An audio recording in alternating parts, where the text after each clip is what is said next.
Ada seorang pria tua yang bekerja sebagai sukarelawan di badan amal. Matanya minus, jadi ia harus memakai kacamata ketika membaca. Namun ketika melakukan pekerjaan lain, ia akan menyimpannya di saku. Ia selalu menjaga kacamatanya dengan baik, karena ia hanya memiliki satu. Suatu hari ia diberi tugas untuk mengepak belasan paket bantuan untuk dikirimkan ke sebuah negara miskin. Sebelum mulai bekerja, ia menyimpan kacamatanya baik-baik di saku bajunya. Namun setelah pekerjaan selesai dan paket-paket bantuan itu siap diangkut, ia baru menyadari bahwa kacamatanya telah hilang. Ia mencari ke sana kemari, namun tidak juga menemukannya. Ia menjadi marah dan sedih. Kacamata itu sangat penting baginya.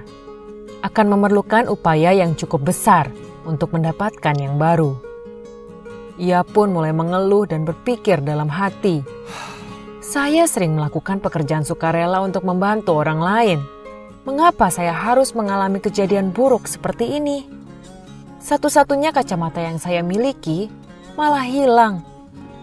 Untuk membeli kacamata baru, dia harus pergi ke kota. Jadi, ia pun menunggu hingga akhir bulan untuk pergi membeli kacamata baru. Beberapa hari berlalu. Suatu malam, ia menonton televisi, di mana saat itu disiarkan pidato ucapan terima kasih dari kepala desa di suatu negara miskin yang menerima bantuan. Dalam siaran tersebut, kepala desa berkata, "Kami sangat bersyukur menerima bantuan dari orang-orang baik hati yang dermawan. Namun saya secara pribadi ingin mengucapkan terima kasih dengan khusus pada orang baik yang telah menyumbangkan satu kacamata. Mata saya mengalami masalah dan harus memakai kacamata. Selama ini saya sangat kesulitan beraktivitas dan sering merasa pusing karena masalah mata yang saya alami. Namun kondisi keuangan saya sangat buruk dan tidak mampu membeli kacamata. Namun saat saya membuka salah satu paket bantuan, saya menemukan sebuah kacamata. Dan ketika saya pakai, kacamata itu rasanya pas sekali. Sejak saat itu saya bisa menjalani aktivitas dengan baik dan tidak lagi mengalami pusing. Saya benar-benar terbantu dengan kacamata tersebut.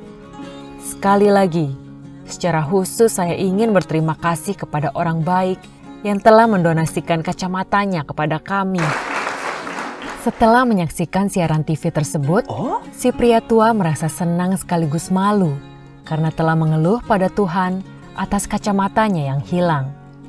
Ia masih mampu membeli kacamata baru, sementara ada orang lain yang bahkan harus menderita karena tidak mampu membeli kacamata. Beberapa hari berikutnya, berkat siaran televisi, badan amal yang mengirimkan bantuan itu pun menjadi terkenal dan didatangi banyak orang. Banyak orang yang kemudian ikut menyumbang, dan bahkan kisah tentang kacamata pun menyebar luas. Orang-orang bertanya, siapa yang telah menyumbangkan kacamata berharga itu? Akhirnya diketahui bahwa pria dermawan inilah yang telah tanpa sengaja menyumbangkan kacamatanya. Sekelompok orang mengumpulkan uang untuk membeli sebuah kacamata baru untuknya, serta sejumlah uang sebagai hadiah atas kedermawanannya. Tuhan menginginkan kita untuk menjadi berkat bagi orang lain. Dan terkadang Tuhan bekerja dengan cara yang misterius. Kita tidak pernah tahu makna di balik suatu kejadian sampai nanti ketika hal yang sesungguhnya terungkap. Tetaplah berbuat baik dan bersabar ketika mengalami kejadian baik ataupun buruk. Karena di dalam pengaturannya, baik atau buruk tetap adalah baik.